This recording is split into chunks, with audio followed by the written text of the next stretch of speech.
folks, and welcome to a very special episode of Hey Adora. I am Force Captain Meph, they, them. And I am Princess Jenny, she, her. And before we get started on our very special episode, we have a couple of announcements we'd like to make. The first one, I have a very small correction because I'm incredibly pedantic. In the last episode, I mentioned reverb. And I said it was like echo. It's not. Reverb is resonance. And I know I'm being pedantic, but that's kind of who I am. So thanks for hanging in there with me, audio nerds. I appreciate it. I'm sure the audio geeks appreciate that. To those of us who are not, it pretty much sounds like the same thing. Yeah, I mean, that's fair. Yes. That's fair. And also, you specifically said that it wasn't echo, so you didn't technically get it wrong. Just for clarity's sake. Thank you, Jenny. If you are my lawyer from now on. Yes. That was some good lawyering. That's always my function at family gatherings. Happy to help.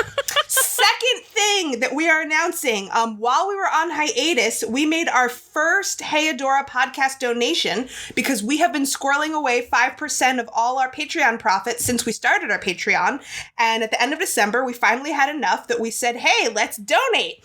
So we donated $125 in all of your names, lovely patrons of ours, to the Ali Forney Center here in New York City, which is a queer homeless youth center that does wonderful, wonderful work. Yeah, they are absolutely wonderful. You can find them at Ali Forney Center. It's ALIFORNEYCENTER on all the socials, or aliforneycenter.com.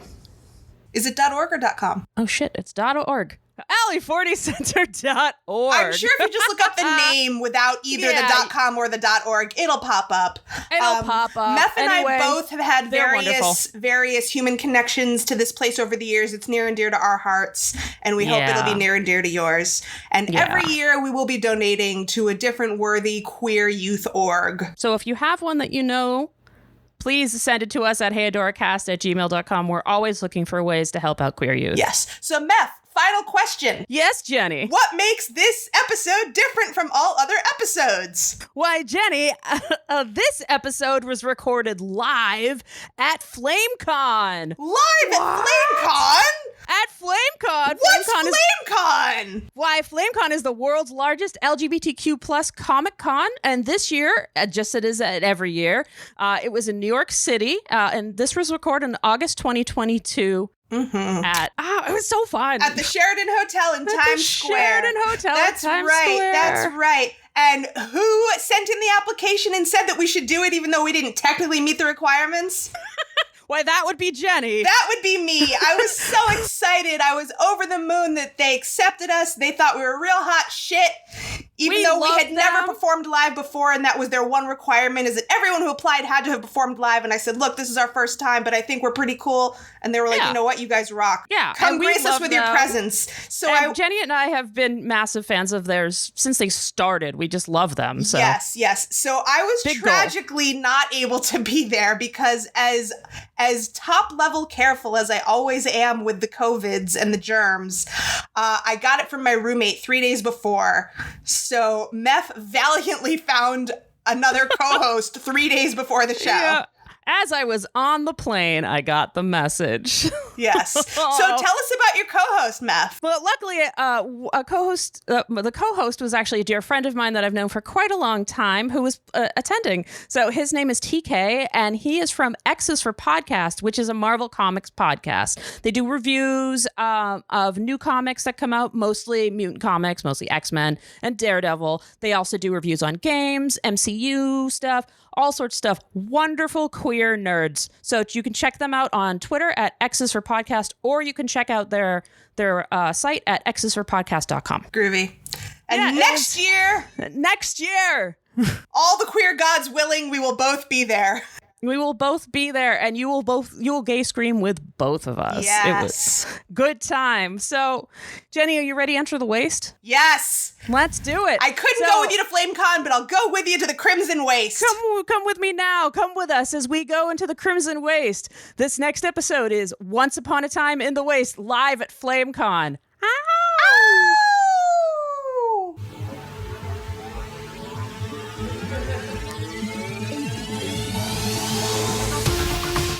Yes. Hey, folks, and welcome to Hey Adora, your live queer She-Ra podcast. I'm Force Captain Meth, they, them. And I'm TK, he, him.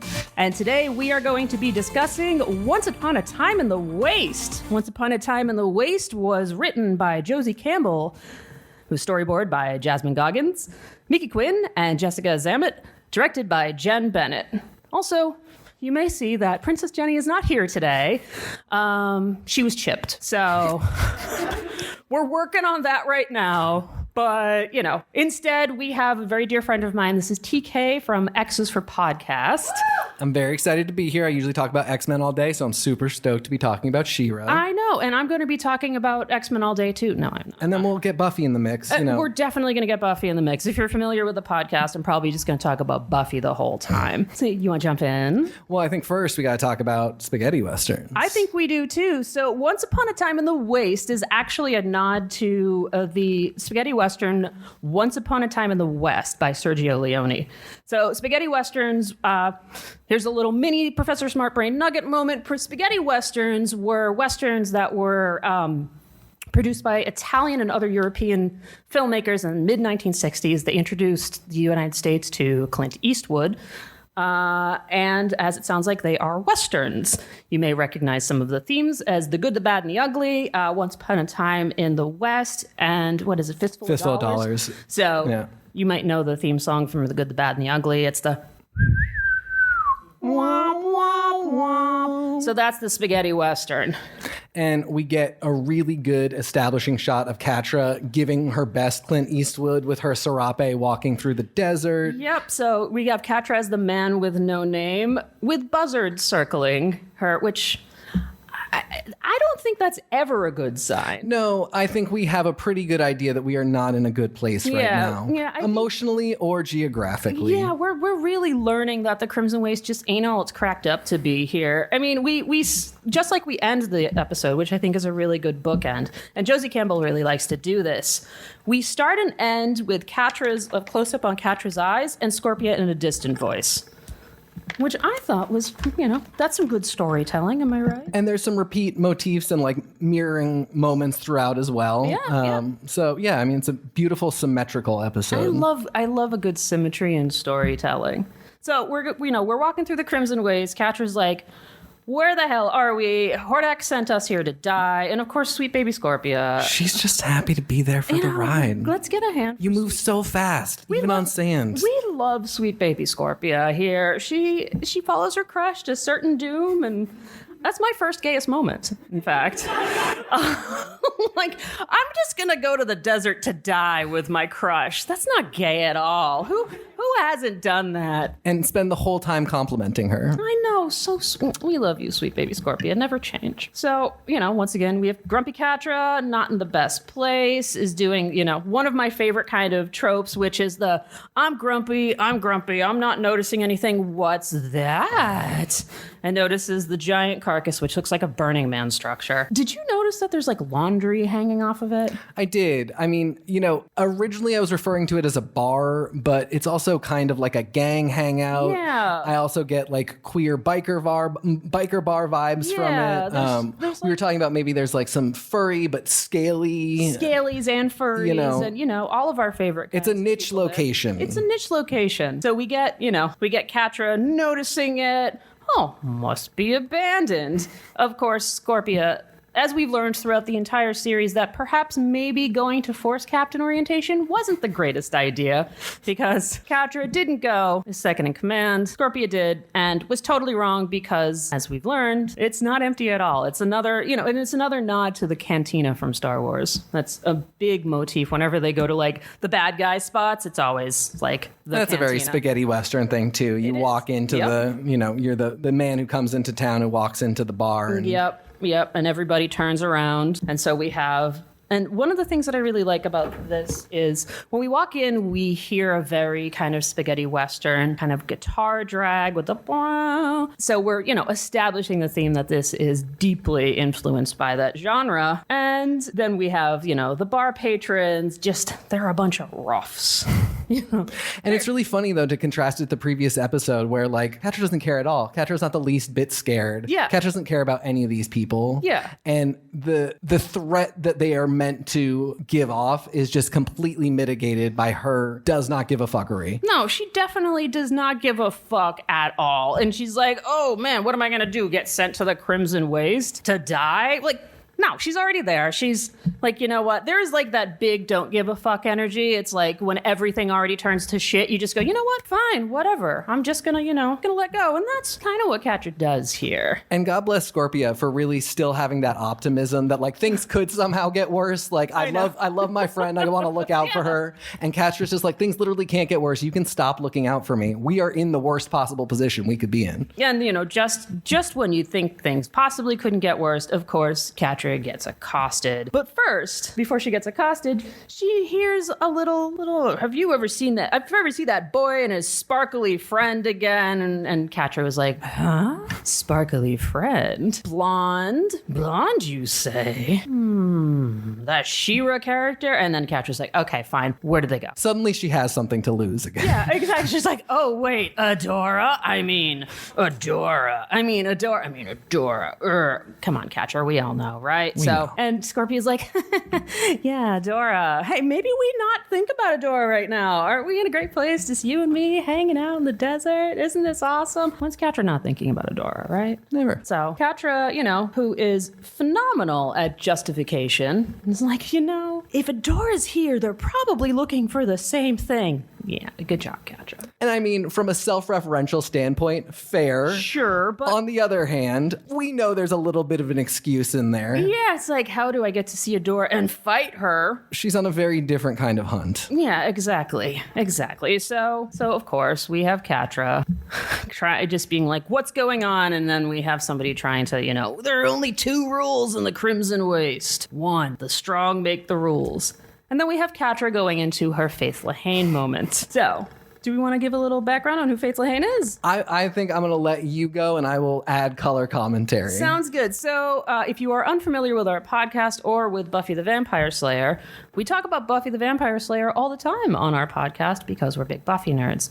Faith Lehane is the Dark Slayer. She's essentially Catra to Adora's Buffy. Yeah. And she's, she's the I don't give a fuck, like I'm a bad guy. But there's also very much that sexual tension between the two of them. And in fact, as we'd mentioned in one of our previous episodes, they were both, Catra and Adora were influenced and modeled on Buffy and Faith, which I thought was pretty cool. Yeah, and I think you really see it. And you see that regardless of romantic or sexual interest, there's this desperation in both Buffy and Faith and in Catra and Adora for approval from each other, for them to have this moment of, from both sides, from when Catra's at her angriest and Faith is at her angriest, to have Buffy acknowledge her and to have Adora acknowledge her as valid and a person and somebody worth loving. And then at the same time, Adora and Buffy both really want to save this person and have them say, like, you were right, this is what we should be doing. And I think that's what it is at its most basic. But then from there, you build layers on it and it gets very sexy and steamy. It's very sexy. Also, they're both blonde Capricorns. There you go. Which is really interesting. They actually have the same birthday and the same birthday as Dolly Parton, which I think is fun, right? Those are like 3 blonde queer icons, so I'm about that. So we have somebody trying to bully Catra, and Catra is just loses it. She's like, okay, so I'm going to do the speech, okay? So if we're all familiar with the Crimson Waste speech, I'm going to do it. Pardon my very poor acting. Ha, laughs. So here's the thing. I've done this. The whole threatening people bit, the intimidation. I've been there. And I just don't care anymore. Some people have had a bad day. And then she drags her claws on the bar. I've had a bad life. If I want something, it's taken from me. And then she beats the crap out of somebody and steals a knife. If I win a fight, I lose the war. Threats only work on someone who has something to lose. But me, I've already lost it all. And then another one of my favorite tropes is without missing a beat. And you can't be any good at this because you just let yourself get distracted. And then boom, we have Scorpia doing the Scorpia thing. She's the lieutenant too. She's the lieutenant. She's, she's always there for Catra. Knocks her out. I feel like this is a pretty, dominant move here. Yeah. And I also think it shows that this is a good team. Yes, exactly. I definitely feel like this is like, they're a great team. They have a good rapport. And we've established Catra as perhaps the strongest in the Crimson Waste. Perhaps we will get this answered later. Maybe. I think so. We'll see. So as we learn that Catra now has 2 lackeys, henchmen, goons, if you will, we zoom in on an Ouroboros. So this is my first Professor Smart Brain moment. So this is an Ouroboros. So the Ouroboros is an ancient symbol, and it's depicted as a serpent or dragon eating its own tail. So the image actually shows up all over the world. We find it in China and in India. There are indigenous folks in South America that use it. It's in the Zohar, which is the foundational text of the Kabbalah in ancient Norse mythology. It's friggin' everywhere. But one of the more common Western understandings of it comes through ancient Egyptian iconography and Greek magical traditions, specifically Gnosticism and Hermeticism. So the Ouroboros in that is interpreted as the symbol for eternal cyclical renewal of life, death, and rebirth. It's the rebirth of eternity in the soul of the world. So just keep that in mind. I feel like it has a meaning important for this episode, but then I really wonder about kind of how it would be important for the rest of the show as a whole. Exactly. And also it just looks really freaking cool. It does look It just pretty cool. looks really cool, right? So we have that. So we have the Ouroboros. That was my micro Professor Smart Brain moment. So then after we have our zoom in on the Ouroboros, we switch to the Best Friend Squad. So we have some very important exposition here that will drive the rest of the series. And of course we have Huntara. We have Huntara, Gina Davis. Charlie right? Baltimore. Gotta love Gina Davis. We're going to go into Gina Davis. In fact, we have already gone into Gina Davis because we're going to be time traveling to the future past in our Huntara episode, which you have already listened to. So, Gina Davis, we love you. You're Huntara. You're amazing. You're in a first one ship. Bo is losing it, and Adora is just trying to figure out what's going on. They're like, where did this come from? How did you find this ship? And I love that this is the mother of all dust storms.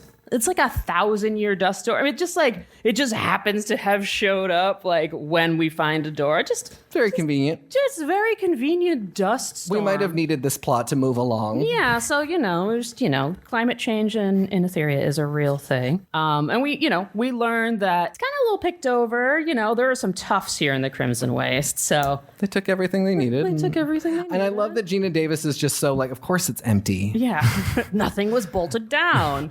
You're like, yeah, okay. They're bad. They steal.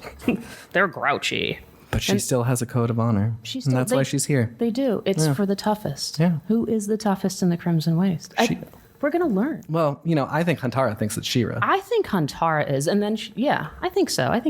But I think we're going to learn who else claims to be the toughest in the Crimson Waste as we move on. But we hear a voice. She-Ra, Etheria, gone. Okay, so where the hell is that voice coming from? What? We don't know.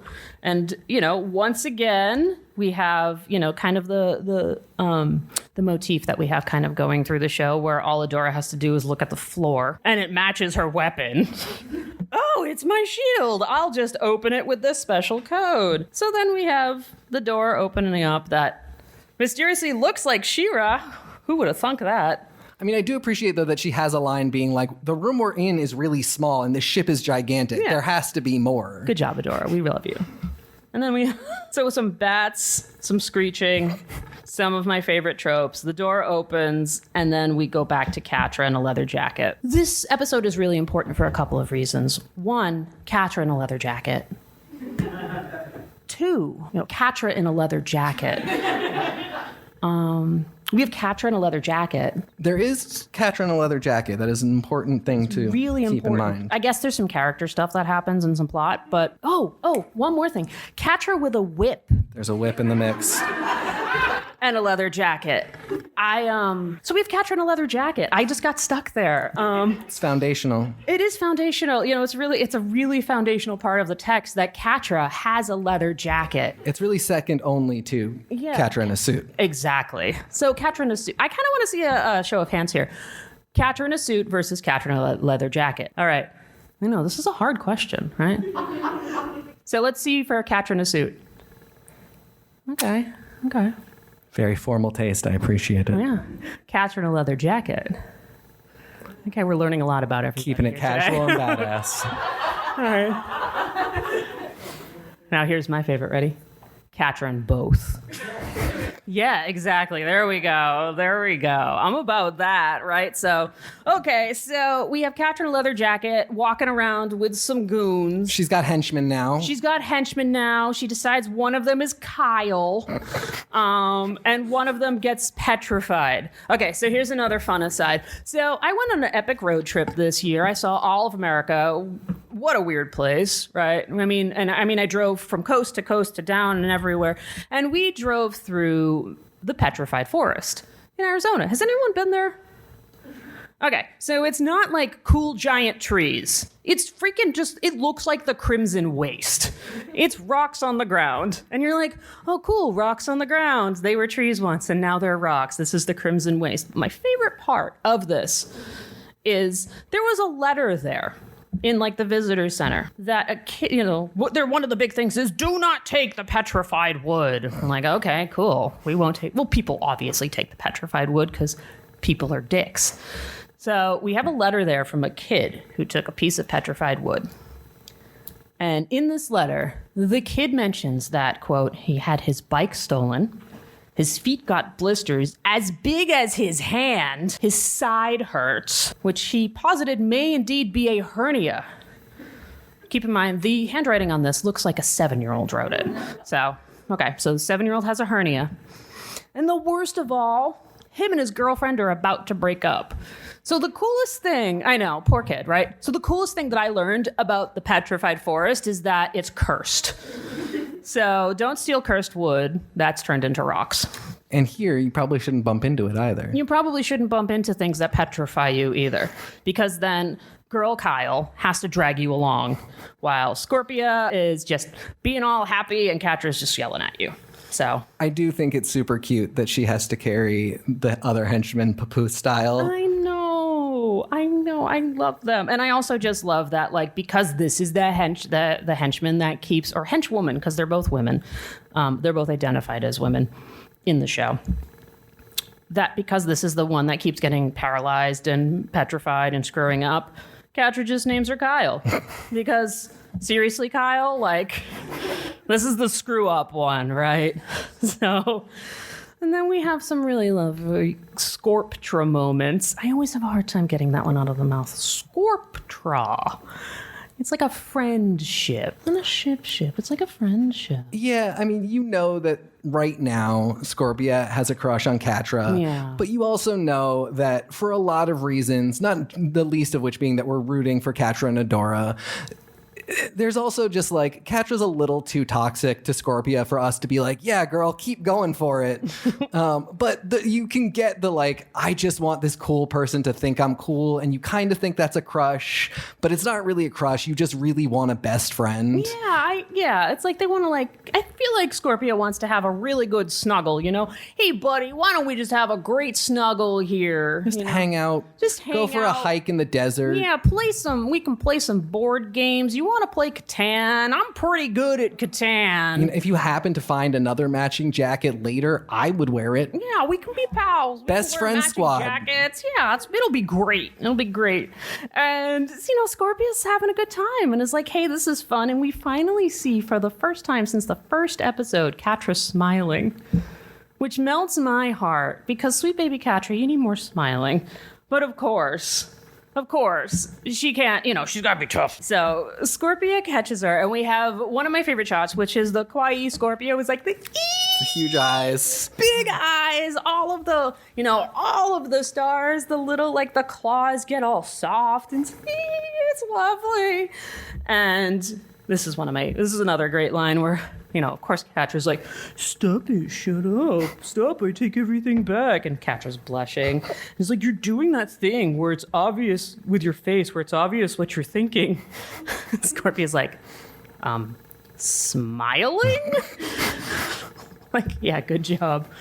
And we have a great moment where Scorpia's looking out, stops Catra from stepping into quicksand, which we're going to talk about later, but apparently it's much less of a problem in my real life than I was ever told was going to be a problem as a kid. But we're going to get to another Professor Smartbrain moment about quicksand, which I'm excited about. And then Catra acknowledges that, oh no, maybe they do make a good team after all. They're pals. They might just be friends. Yeah, they might just be pals. This is another one of my gayest moments. Because even if it's not romantic, they are both very gay, and you need a gay best friend when you are a gay best friend. Exactly. These two need each other. Yeah. In the gayest way possible. I love this. Also, I love that the Crimson Waste is just lousy with dinosaur bones. It's like, I'm just going to walk and there's more dino bones and there's more dino bones. But no one cares. They don't have our paleontological interests. They're just there. We'll build a bar in them. Yeah, we'll build a bar in them. Maybe we'll build a Thunderdome style fight pit in them, which they were just led to. And then we meet Tongue Lashore, who looks like the biggest leather gym queen you will ever meet. On top of the fact that the name Tongue Lashore in and of itself might be a gayest moment. Yeah, I'm with that. Yeah. I'm like, they're going to have a big old gym queen named Tongue Lashore. I guess that's I think that's not as intimidating as you think it is, Tongue Lashore. Especially not to a couple of lesbians. So we see Tongue Lashore, we see our establishing of this giant gym queen, and then we cut to the best friend squad being goofy, trying to get into the ship. So we're there, we're in the ship. Bo is very excited because, oh wow, this is the same message as my tracker pad. And then we see a hologram and we learn what Mara looks like. We have, I am Mara, Shira of Etheria, and I am gone. And Adora is, of course, oh my God, I so many things. I have to start. You don't even know where to start. And we learn that this is a loop. This isn't like a Light Hope interactive hologram. It's a loop. And Adora keeps trying to talk to the loop, and it's not working. And then Adora has her own meltdown moment, which is paralleled by Catra's meltdown moment. And I'm going to read Adora's meltdown moment again. Once again, pardon my very awesome acting. Of course it's on a loop. Of course it is. Because why would a hologram ever give me a straight answer? Solve a puzzle, train, let go. I do everything they tell me, waiting for answers. And all I'm left with is why was I taken from my family? Why was I forced to become a soldier? Why did I come here if this was nothing but a dead end? And we're just like, oh, sweet baby Adora, it's okay. It's okay. And then Adora does what she knows how to do to solve problems. She punches something. So she straight up pulls back and punches the console. And you know what? This time it works. Because then we have a sword hologram pop up. And Adora's like, I have a sword. And it kind of looks like this hologram. Oh, clunk. And then we get Mara's message. And from Mara's message, we learn that maybe everything we heard from Light Hope was completely and totally bullshit. That Mara was not a bad, crazy person, but indeed was actually trying to save everybody. But I think I jumped ahead a little bit because we have to go back to Tongue Lashore. We do. So back to Catra in a leather jacket, who's leather jacketing and being Catra around, and we meet Tongue Lashore and our Kyle and Petrified Not Kyle. I think that's a good name, right? Petrified Not Kyle. We're going to do that. Yeah. Kyle number 2, the Kyling. are like, oh no, it's Tongue Lashor. And in a lovely bit of meta, we have Catra and Scorpio being like, are you fucking kidding me? This dude's name is Tongue Lashor. This is the dumbest shit I have ever heard. And they're like, what, did you lose a bet? Like, I love this. And he's trying to do his villain monologue. I'm gonna crush you, everything. I'm the strongest in the Crimson Waste. He's not. I mean, yeah, first off, we already know Huntara is the strongest. Right, because it's Gina Davis. And so already we as the audience are not intimidated, but more importantly, Catra has nothing left to lose. Nothing left to Catra has lose. 0 fucks left to give. Yeah, and when you have 0 fucks left to give in anywhere, but especially in the Crimson Waste, I feel like that kind of knocks you a little bit above somebody who actually has fucks to give. And it's just kind of that moment where you're like, you know how things are going to go, and that it doesn't matter that the tension of like, can Catra possibly succeed isn't there? Yeah. Because you want to see her succeed in the way that only Catra can. And she does. So Catra, as I've mentioned before, is a smart fighter. She uses what she does. Tongue Lashor comes after her with power. She uses agility.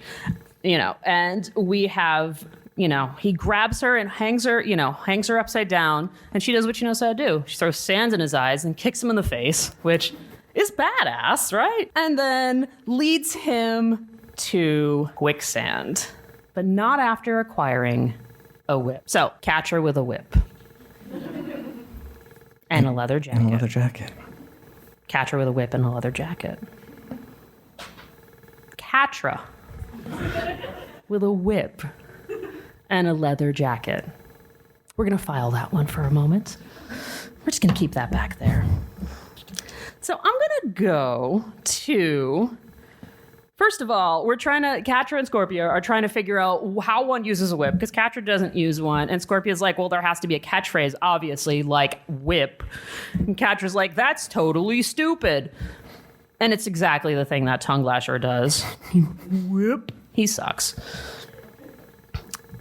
So we have Catra, has now acquired a whip. Tongue Lashor is in the quicksand, and now I'm going to talk about quicksand.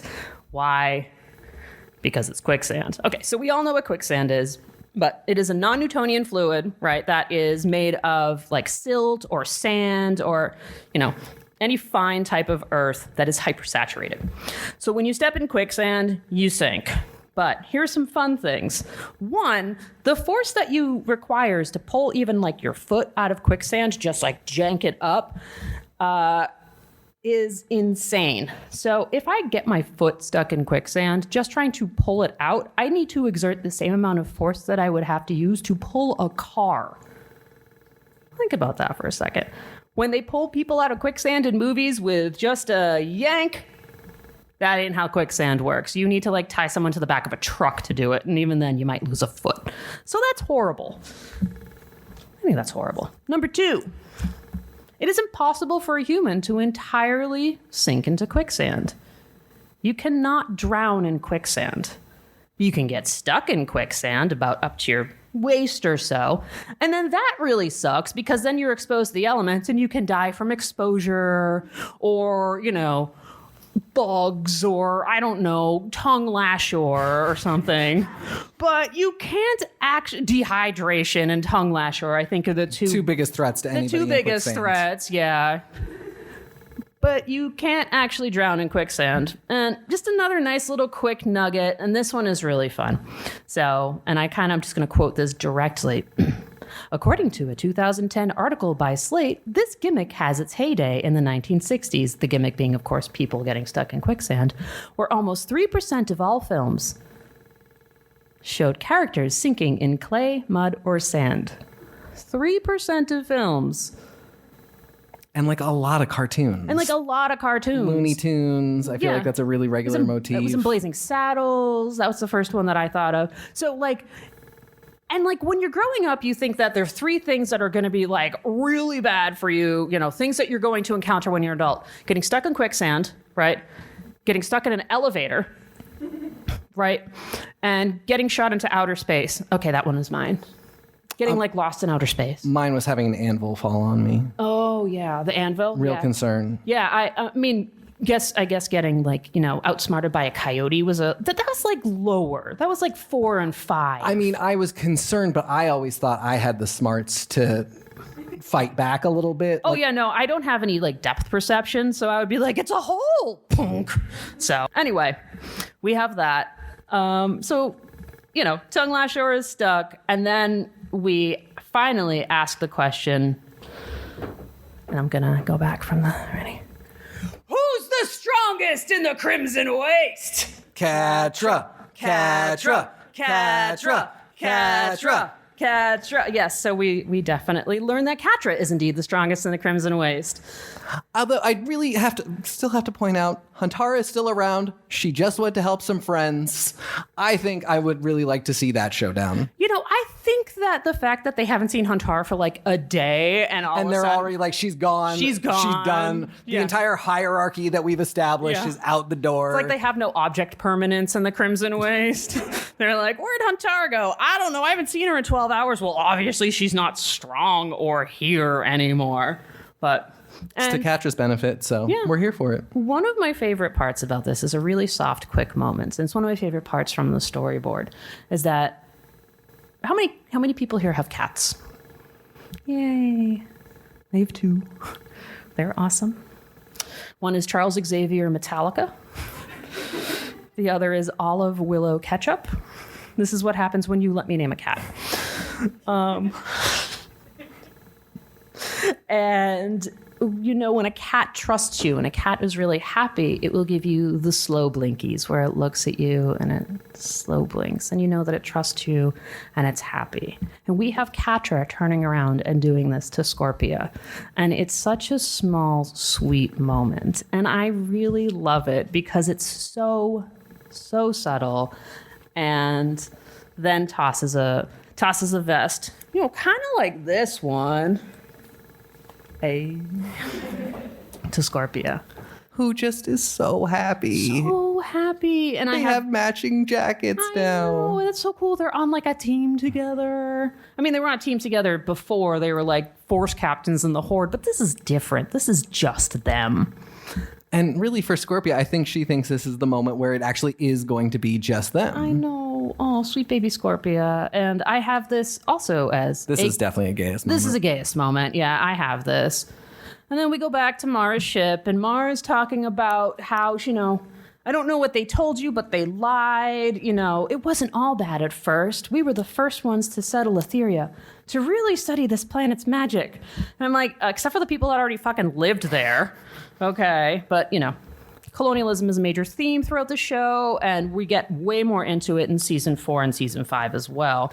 But then we learn, how could it go so wrong? Light Hope used the weapon, and we were like, oh, fuck, there's a weapon. That's bad.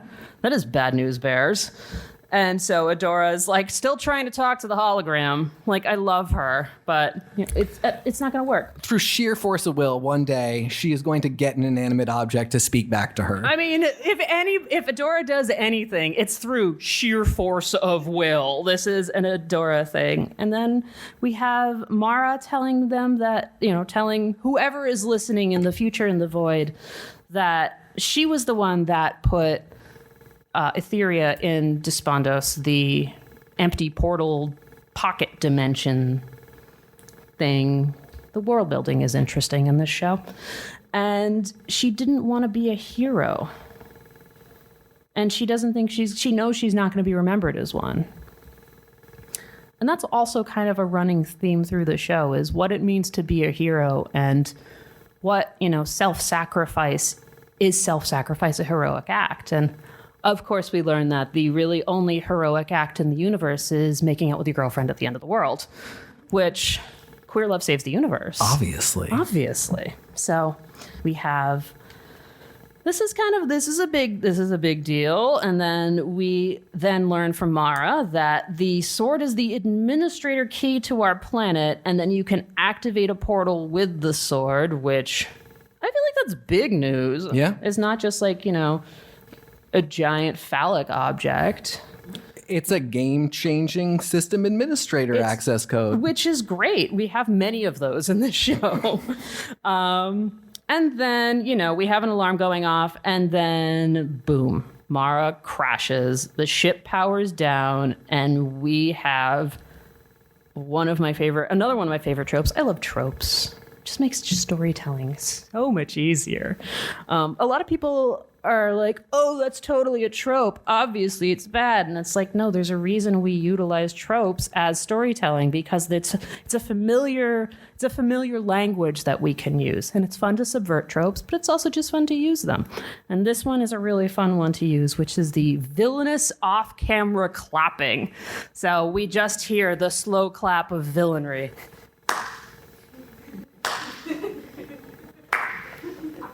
And it's a really particular slow clap. It is very different from the comedic slow clap after, it's, or like the triumphant slow clap. Yeah, because it doesn't build. It's just slow clap. And it's in a moment where you're like, nobody should be clapping. Right. A slow clap, a sarcastic slow clap to threatening. And of course, we have Huntara, come out and face Huntara. Queen. Because, she's still Gina Davis, who is not only I feel like Gina Davis might actually be the strongest in the Crimson Waste, not just Huntara. And on planet Earth, potentially. Yeah, on planet Earth. I mean, I feel like Gina Davis is definitely a princess. Mensa, of power. Olympic archer. Again, I want to reiterate Charlie Baltimore. Yep. League of Their Own. A League of Their Own. Come on now. Yeah, I mean, she was even in that really bad pirate movie. Oh, yeah. What was it, Cutthroat Island? Yes. Yes. I forgot about that. It's not a great movie, but Gina Davis is awesome. But do watch Long Kiss Goodnight and League of Their Own. Oh, yeah, absolutely watch A League of Their Own. Also, I heard the show is phenomenal, so watch the show if you like gay baseball, which I like gay baseball. Who doesn't love gay baseball? I mean, I guess some. There are probably a lot of people who don't. There are probably a lot of people that don't, but we do in this room. The two of us love gay baseball. So, of course, Gina Davis, who is the strongest in the Crimson Waste and possibly on Earth, is like, come out and face Huntara. And of course, we have choo choo. No, they don't come out and face Huntara. They just shoot blow darts, at everybody. I think a blow dart gun is also a pretty solid trope, too. I think so, too. Especially do you really go down instantly if you're hit with a tranq dart? Does anybody know this? Does anybody? I feel like that. I don't think so, it's right? Gotta take at least a minute, right? Right? Only if you're in quicksand, yes. We should add that to the list of things that are also dangerous for quicksand. Getting hit with immediate acting tranquilizer darts. The struggling is what makes the tranquilizer get through your body quicker. Yes, and also put you in quicksands deeper. This is science. This is great science. I love a theory in science. This is great a theory in science. And we have Huntara's like, you've joined Tongue Lashore. And then we have our awesome villain reveal where Catra comes out and says, they haven't joined him. They joined me. All right, I'm going to do my Hey Adora. Ready? Hey Adora. That wasn't bad, right? And then we have Catra in a leather jacket. With a whip. With a whip. The only notes that I have whenever Catra shows up is Catra in a leather jacket, And then we have Adora trying to do Honor of Grayskull, and then whip. Whip. Catra in a leather jacket. I can show you. It says Catra in a leather jacket. That's it. I just lost all train of thought for a moment. So, and then Catra is like, this is so gay. Just like everything, it gets way gayer, but this part is just always so dramatic with you, isn't it, Adora? And it's like, girl. I don't know if Adora is the one that's the two of you are the problem combined. Yeah, the two of you are the drama here, okay? It's minimal with one in the room. Yeah, with the both of them, it's bonkers bananas. So, and I feel by the way, slow clapping in the shadows started the drama. Yeah, and yeah, exactly. That is a major projection that we have here. But then we also know that Catra is, the queen of projection. She is Projecty from Project Town. So we have Huntara doing another awesome trope, which is I'm too strong for darts to work, which is awesome. Thank you, 10. and picks up Bo and Glimmer and runs out like a tank and, let them go. I have what I need and Catra's like, yeah. And then we change the fucking scene and okay. This is one of my gayest moments and also one of my moments. Catra lounging on Mara's throne-like seat, one leg dangling, one leg bent up, the fucking sword between her legs, gripping it by the hilt, point resting on the chair, and her holding it with the biggest big dick energy you have ever seen. She's literally like this. I'm gonna do it. Like, you can't really see it. She's like this. Yeah, motherfucker! And you're like, okay, girl, how you doing? With a big party at the home bar. With a big party at the homo bar. And you mentioned something to me earlier about why this is your gayest moment. Gays can't sit in chairs. Gays can't sit in chairs. It's physically impossible for us to do it. I'm sorry. Yeah, we try, we fail. In fact, if you could see me right now, I'm literally like... We are both not correctly sitting in our chairs. Diagonal spread leg, being like, hey, how you doing? It's not working. Sorry, chair. So we see that Catra learns how awesome a party can be. She is not familiar with the word party. She learns it. She loves it. She's smiling. She's happy. She's running. She grabs Scorpia's claw. They run. They think they're alone now. No one seems to meet anyone around. Wait, we gotta go back real quick. Because she does the toast for Scorpia. Oh, she does the toast for Scorpia. Like, to me, that's just such a, like, even the jacket moment is like very intimate in between them. Yeah. But when she's like, no, everybody else has to acknowledge my best friend too. I know. This is just so much progress for them. I know. Good. And it's definitely going to keep and won't be lost for any reason. Definitely not. Catra's going to stay happy forever. All time. With Scorpia. Is not going to be reminded of Adora at all. Yes, she is. Sorry I spoiled that for you.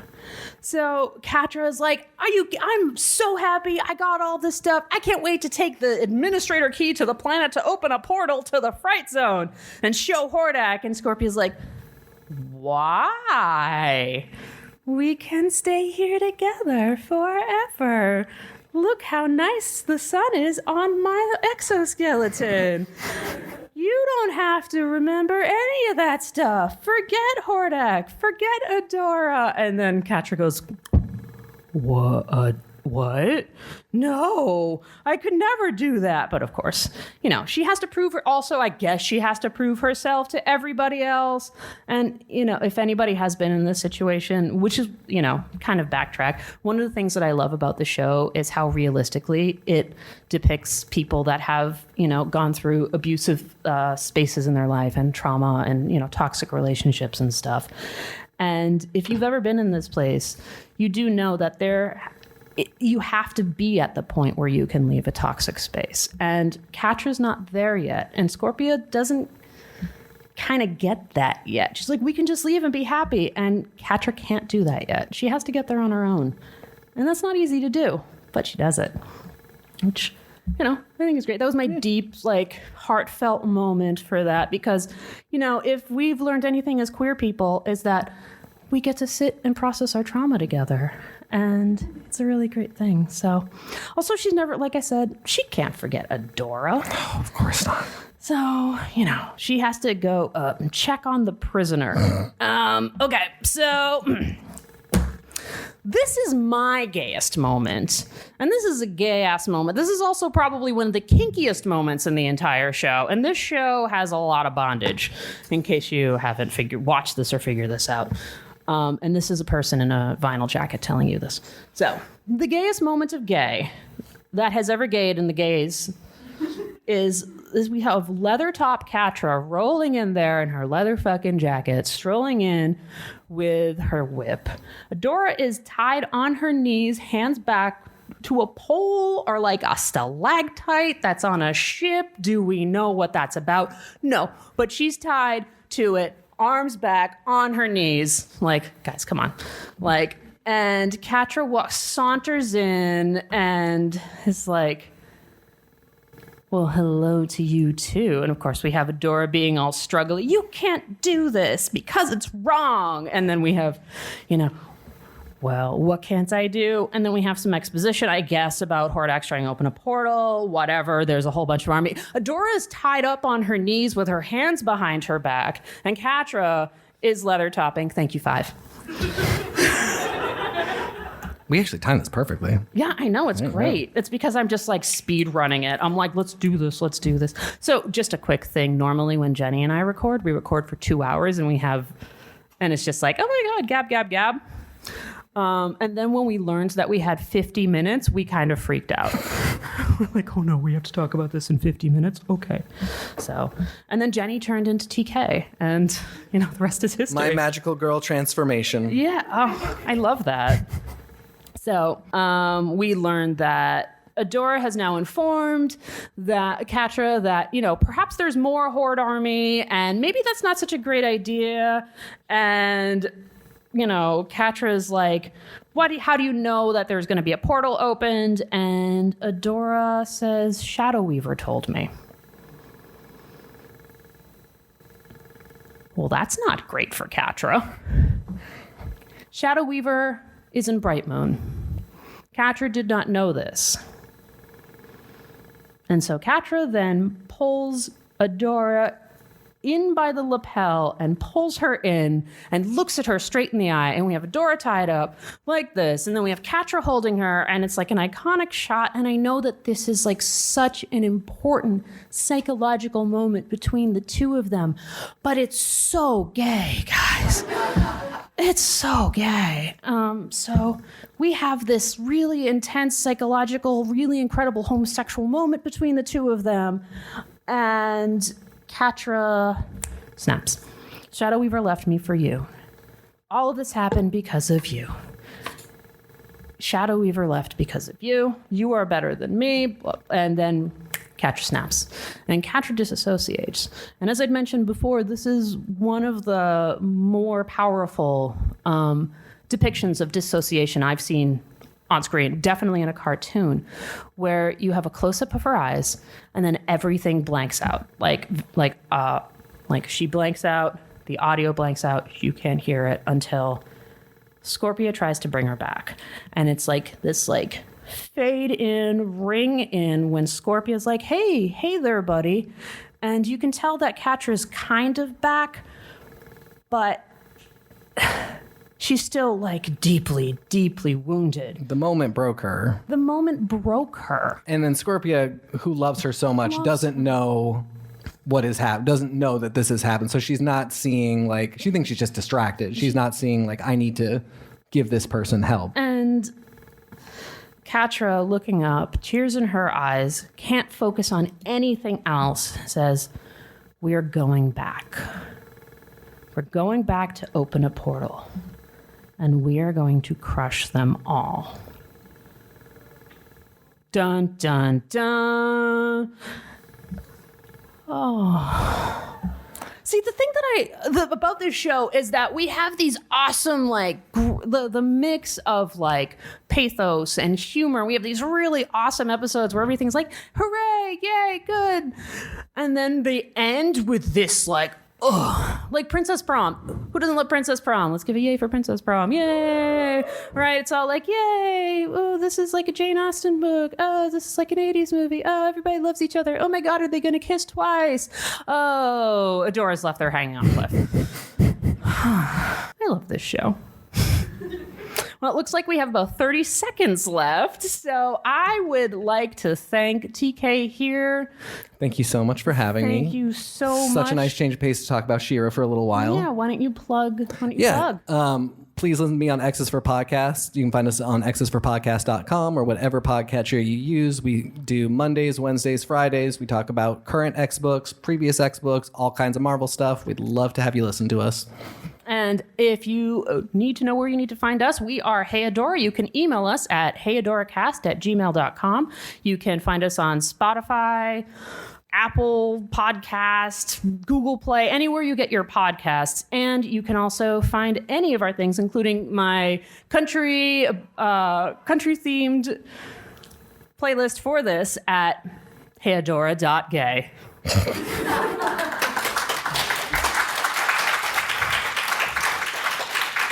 And remember, queer joy is radical and queer love saves the universe. Thank you. Bye, everybody.